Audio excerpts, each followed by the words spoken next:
Hello guys. इस video में मैं आपको बताने वाली हूँ कि हमारी क्या स्ट्रैटेजी होनी चाहिए अगर आप लोग 100 आउट ऑफ 100 स्कोर करना चाहते हैं अकाउंटेंसी में। तो चलिए स्टार्ट करते हैं। सबसे पहले कुछ प्रॉब्लम्स हम जो फेस करते हैं, हमें उन प्रॉब्लम्स का आंसर चाहिए। क्या प्रॉब्लम्स हम फेस करते हैं? सबसे पहले हाउ टू स्टार्ट। हमें नहीं पता कि हमें कैसे स्टार्ट करना चाहिए, तो मैं आपको बताऊंगी कि आप कैसे स्टार्ट कर सकते हैं अपने प्रिपरेशन को, अगर अभी तक आपने कोई प्रिपरेशन नहीं करी है। सेकेंड, आपका स्टडी प्लान क्या होना चाहिए, आप कैसे स्टेप बाय स्टेप स्टडी करें ताकि आपका जो स्कोर है वो बहुत अच्छा जाए, मीन्स 100 आउट ऑफ 100 जाए। Next, which books to refer. हमारे पास बहुत सारी बुक्स होती हैं, मतलब बहुत सारा कंफ्यूजन, तो हमारे को समझ नहीं आता कौन सी बुक्स रेफर करें, कौन सी बुक्स ना रेफर करें। इन क्वेश्चंस का आंसर मैं इसमें करूंगी। इसके अलावा इस वीडियो में आपको बताऊंगी कि कौन से ऐसे इंपॉर्टेंट पॉइंट्स और टिप्स हैं जो मेरी तरफ से आपको याद रखने चाहिए जब आप अपनी प्रिपरेशन कर रहे हैं। नेक्स्ट, एक मोस्ट इंपॉर्टेंट क्वेश्चन का आंसर जो मेरे ख्याल से हर बच्चे के दिमाग में होगा इस टाइम पे, उस क्वेश्चन का आंसर मैं इस वीडियो में करूंगी। तो सबसे पहले पहला क्वेश्चन आ रहा है, हाउ टू स्टार्ट। हमारे को स्टार्ट करने के लिए क्या करना चाहिए?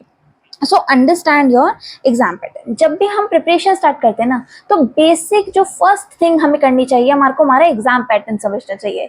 कितने मार्क्स से एग्जाम है, कौन कौन से चैप्टर्स आने वाले हैं, उसमें से कितने चैप्टर्स जो है कम नंबर के हैं या कितने ज़्यादा मार्क्स के चैप्टर्स हैं। तो हमारे को सारी चीज़ें जो है गो थ्रू कर लेनी चाहिए, अच्छे से समझ लेना चाहिए हमारा एग्जाम पैटर्न क्या होता है। Number 2, building concepts. हमारा ध्यान हमेशा कॉन्सेप्ट्स पे होना चाहिए। हो सकता है कि आप एक मेथड को समझें, उससे रिलेटेड 3-4 सेम क्वेश्चन करें, तो हो सकता है वो मेथड बहुत सिंपल हो, लेकिन अगर आप उस मेथड को नहीं समझेंगे तो उससे आने वाला रिलेटेड कोई भी क्वेश्चन होगा आप उसे नहीं कर पाएंगे। Number 3, practice as much as possible. बच्चे, आप लोग जानते हो अकाउंट्स एक न्यूमेरिकल सब्जेक्ट है, जैसे मैथ्स है। अकाउंट्स में भी आप जितनी प्रैक्टिस करेंगे आपका स्कोर उतना बेटर इंप्रूव होता चला जाएगा। नेक्स्ट चीज जो हमारे पास आती है, मोस्ट इंपॉर्टेंट, स्टडी प्लान। देखो, वैसे मैं प्रेफर करती हूँ कि हर बच्चा अपने अकॉर्डिंग स्टडी प्लान बनाए, क्योंकि हर बच्चे का जो पढ़ने का तरीका होता है वो बहुत डिफरेंट होता है। उसके अलावा हर बच्चे की जो कैपेसिटी होती है वो अलग होती है, स्पीड होती है वो अलग होती है। तो हर बच्चे को अपने अकॉर्डिंग क्या करना चाहिए, स्टडी प्लान बनाना चाहिए। बट एक सैम्पल स्टडी प्लान के कैसे बनाना चाहिए वो मैं आपको बता देती हूँ। सबसे पहला, जब भी आप सैम्पल स्टडी प्लान बनाओ तो आपको ये पता होना चाहिए कि आपको कितने टाइम के अंदर कंप्लीट करना है सिलेबस। सेकेंड, कौन कौन से चैप्टर्स को कंप्लीट करना है, उसमें से कितने चैप्टर्स बड़े होने वाले हैं और कितने चैप्टर्स छोटे होने वाले हैं। क्योंकि मैं क्लास 12th की बात कर रही हूँ, ये सेम चीज़ क्लास 11th वाले भी अपने लिए कर सकते हैं, मैं 12th की बात कर रही हूँ। तो इसमें मैंने हाईलाइट किए कुछ रेड पॉइंट्स और कुछ येलो पॉइंट्स। जो रेड पॉइंट्स हैं ये लेंदी चैप्टर्स हैं और इनसे जो अमाउंट वेटेज है इनकी वो भी बहुत ज़्यादा है। मतलब किस हिसाब से प्रैक्टिस कर सकते हैं, अपने हिसाब से क्रोनोलॉजी बना सकते हैं। जैसे कि हमारे को पता है हमारे पास 3 वॉल्यूम होती है, वॉल्यूम 2, वॉल्यूम 3। तो वॉल्यूम 1 में हमारे पास 4 ऐसे लेंदी चैप्टर हैं जो हमारे को टाइम लेंगे, लेकिन ये मार्क्स गेनिंग चैप्टर हैं, इनमें जो वेटेज है वो बहुत ज़्यादा है, तो आपको इन पे ज़्यादा टाइम अलॉट करना है। दूसरी चीज़, आपको ये भी पता होगा कि आपकी जो वॉल्यूम 1 है वो 36 मार्क्स की है, वॉल्यूम 2 24 मार्क्स की है और वॉल्यूम 3 20 मार्क्स की है। ठीक है, तो आपको अपने आप समझ आ रहा होगा कि वॉल्यूम 1 पे आपको बहुत ज़्यादा ध्यान देना है, बिकॉज इट कैरीज 36 मार्क्स। ठीक है, इसमें हमारा जो चैप्टर 1 है वो काफ़ी लेंदी चैप्टर है, but compare to other chapter जैसे कि एडमिशन और रिटायरमेंट उससे थोड़ा कम आता है। तो आपको टाइम देना है फंडामेंटल्स पे, पर बहुत ज़्यादा टाइम वेस्ट नहीं करना है। नंबर 2, गुडविल और change in profit sharing ratio. ये छोटे चैप्टर्स हैं, लेकिन ये आगे आने वाले चैप्टर्स का बेस बनाते हैं। तो इसका मतलब ये नहीं है कि आपको इनको ध्यान से नहीं पढ़ना है, ध्यान से बहुत अच्छे से पढ़ना है, पर इनको बार बार फोकस रिवाइजन करने की हमें जरूरत नहीं पड़ेगी, आप इसको धीरे धीरे भी कर सकते हैं। Next, admission and retirement and death. ये 3 ऐसे चैप्टर हैं जिनका बेसिक पैटर्न सेम है, क्योंकि इनका कॉन्सेप्ट चाहे अलग कहते हैं कि एक में पार्टनर एडमिट हो रहा है, एक में पार्टनर रिटायर हो रहा है, एक में पार्टनर की डेथ हो रही है, बट ओवरऑल थिंग्स बहुत ज़्यादा सेम है। तो आपको इसमें एक चीज़ जगह पर पढ़नी है और छोटे छोटे बेसिक चेंजेस हैं वो समझना है कि कौन से ऐसे चेंजेस टॉपिक्स हैं जो इनमें अलग है। मतलब एडमिशन, रिटायरमेंट एंड डेथ में तीनों में अलग अलग चैप्टर्स हैं, अलग अलग टॉपिक्स हैं, सेपरेट टॉपिक्स हैं, उन पे अलग ध्यान देना है। जैसे कि एडमिशन में आपको देना है प्रीमियम फॉर गुडविल पे ध्यान देना है, एडजस्टमेंट ऑफ कैपिटल एडमिशन की अलग है, रिटायरमेंट की अलग है, तो इन सब चीजों पे आपको ध्यान देना है। फिर वॉल्यूम टू हमारी 24 मार्क्स की है और इसमें सिर्फ 2 चैप्टर आपको कवर करने हैं बच्चे, सिर्फ 2 chapter and you can score 24 marks. तो अपने आप से ही ये बहुत इंपॉर्टेंट हो जा रहा है, ठीक है। लेकिन जो शेयर कैपिटल है और डिवेंचर है वो इतने इजी चैप्टर्स नहीं है, थोड़े से ट्रिकी हैं, तो ये बहुत ज्यादा टाइम मांगते हैं, ठीक है। इसके बाद नेक्स्ट हमारे पास वॉल्यूम 3 में सिर्फ हमारे 2 ही चैप्टर ऐसे हैं जो हमारे को बहुत ज्यादा बोल सकते हैं टाइम टेकिंग है, उसके अलावा बाकी 3 चैप्टर बहुत सिंपल हो जाते हैं, उसमें बच्चे को प्रॉब्लम नहीं आती है, ठीक है। तो पहला आता है रेशियो एनालिसिस। रेशियो एनालिसिस बहुत ही आसान चैप्टर है, बट यहाँ पर जो नंबर ऑफ फॉर्मूलाज है वो बहुत ज़्यादा हो जाते हैं, तो आप इसके लिए फॉर्मूला शीट को यूज़ कर सकते हैं। तो उसके अकॉर्डिंग आप अगर फॉर्मूले सारे लर्न कर लेते हैं और एक बार उसकी अच्छे से प्रैक्टिस कर लेते हैं, आपको प्रॉब्लम नहीं आएगी। फिर नेक्स्ट लास्ट हमारे पास चैप्टर आता है कैश फ्लो स्टेटमेंट, जो काफ़ी इंपॉर्टेंट चैप्टर, आप सबको पता होगा कि 8 मार्क्स का चैप्टर पेपर में आना ही आना है, ठीक है। तो इसको आप बहुत ही अच्छे से, इसकी जितनी ज़्यादा प्रैक्टिस कर सके उतना अच्छा रहेगा आपके लिए, ठीक है। तो आपको क्या करना चाहिए, जो आपके वॉल्यूम 1 है कोशिश कीजिए इसको 2 मंथ्स के अंदर आप कंप्लीट कर लें, क्योंकि हमारे पास 6 मंथ्स हैं।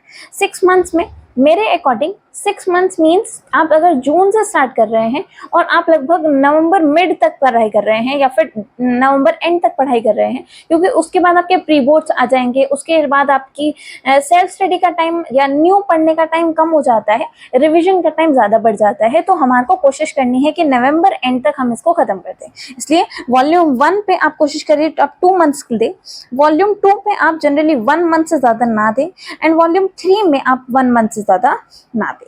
एक बार इससे आपका फर्स्ट रिवीजन कंप्लीट हो जाएगा। फर्स्ट रिवीजन कंप्लीट होने के बाद आपके पास जो भी टाइम बचेगा उसमें आप इसका सेकेंड रिवीजन करेंगे, ठीक है। तो इस तरीके से आप अपने अकॉर्डिंग अपना सैम्पल प्लान बना सकते हैं। सेकेंड क्वेश्चन, जो थर्ड क्वेश्चन जो आपको बहुत इंपॉर्टेंट है कि आपको कौन सी बुक्स रेफर करनी चाहिए। तो हमारे अकॉर्डिंग मैं जनरली अपने बच्चों को रेफर करती हूँ कि आप लोग टी.एस. गरेवाल की बुक या फिर डी.के. गोयल की बुक को रेफर करें, ठीक है। मैं सीबीएसई वालों के लिए बता रही हूँ, अगर आप आईसीएसई बोर्ड से हैं तो आप अपने रिस्पेक्टिव टीचर्स के अकॉर्डिंग बात कर सकते हैं कौन सा आपको रेफर करना है। बट जो एक सिंपल, मैं एक मेन बात को बोलना चाहूँगी, आप चाहे एनसीईआरटी रेफर करें, डीके गोयल रेफर करें या फिर टीएस गरेवाल रेफर करें, आप जिस भी बुक को उठाएंगे आप उस पर स्टिक रहेंगे, बार बार इधर उधर नहीं भटकना है कि अभी हम आज डीके गोयल पढ़ेंगे, फिर कल टीएस गरेवाल पढ़ेंगे, फिर कल एनसीईआरटी पढ़ेंगे, नहीं, बिल्कुल नहीं। आपको एक बुक उठानी है और बार बार उसी पे ही काम करते रहना है। नेक्स्ट, इसके बाद आपको साथ में क्या करना है, सैंपल पेपर्स करने हैं। अब मैंने यहाँ पर 5 सैंपल पेपर लिखा है। 5 सैंपल पेपर मतलब हर साल सीबीएसई क्या करता है, पेपर से पहले एक मॉक सैंपल पेपर इशू करता है। तो आपको कोशिश करनी है ज़्यादा से ज़्यादा प्रीवियस वंस को भी सॉल्व करके जाएं। उसके अलावा 5 पेपर्स तो आपको सॉल्व करने ही करने हैं, जो एग्जाम्स हो चुके हैं उनके 3 सेट्स जो आते हैं उन सेट्स पे भी आपको बहुत ज़्यादा ध्यान देना होगा, ठीक है। अब कुछ मेरी तरफ से इंपॉर्टेंट पॉइंट्स जो आपको बहुत ज़्यादा ध्यान रखने चाहिए। Stay consistent. अगर आपने बहुत बड़ा गोल बनाया है कि आपको 100 आउट ऑफ 100 स्कोर करना है और वो भी 6 मंथ्स के अंदर अंदर, 6 मंथ्स इसलिए बोल रही हूँ मैं क्योंकि उसके बाद आपको टाइम का पता नहीं चलेगा, उसके बाद आपके प्री बोर्ड्स हो जाएंगे, प्रैक्टिकल्स आ जाएंगे और एग्जाम शुरू हो जाएंगे। इसलिए 6 मंथ्स आप मान के चलिए, आपके पास 6 महीने हैं और 6 महीने में आपको स्कोर करना है। तो सबसे पहले कंसिस्टेंट रहना हमारे लिए बहुत ज़रूरी है। आप ऐसा नहीं कि आपने गोल बड़ा बनाया है तो आपको उसके अकॉर्डिंग मेहनत भी करनी पड़ेगी, आपको रेगुलरली मेहनत करते रहना है। इसके अलावा रिवाइज करना है रेगुलर बेसिस पे। अगर आपने 1, 2, 3 चैप्टर कर लिए हैं तो 4 करने से पहले आप तीनों को रिवाइज करेंगे, फिर 1, 2, 3, 4 चैप्टर कर लिए हैं तो 5 करने से पहले आप चारों को रिवाइज करेंगे, ठीक है। फिर फर्स्ट बुक कंप्लीट करने के बाद सेकंड पे जाने से पहले आप फर्स्ट को पूरी रिवाइज करेंगे। तो इस तरीके से आप पैटर्न फॉलो करेंगे। इवेल्युएट योरसेल्फ, ये मोस्ट इंपॉर्टेंट टॉपिक है कि आपको क्या करना है, खुद को इवेल्युएट करते रहना है। क्योंकि अगर हम अपने आप को इवेल्युएट करते रहेंगे, हमें पता रहेगा कि हमारी क्या क्या स्ट्रेंथ्स हैं और क्या क्या हमारी वीकनेस है। हमें पता रहेगा कौन सा चैप्टर में बहुत अच्छे से आता है और कौन सा चैप्टर में बहुत अच्छे से नहीं आता है, तो हम उन पर काम कर सकेंगे। तो अब इवेल्युएट कैसे करेंगे, आप अपने खुद के टेस्ट ले सकते हो, कोई सैंपल पेपर सॉल्व कर सकते हो, अदरवाइज जो आपके स्कूल एग्जाम्स होते हैं आप उनको भी कर सकते हो, ठीक है। तो आपको मेन टारगेट है कि आपको खुद को इवेल्युएट करते हुए चलना है। Next is focus on execution.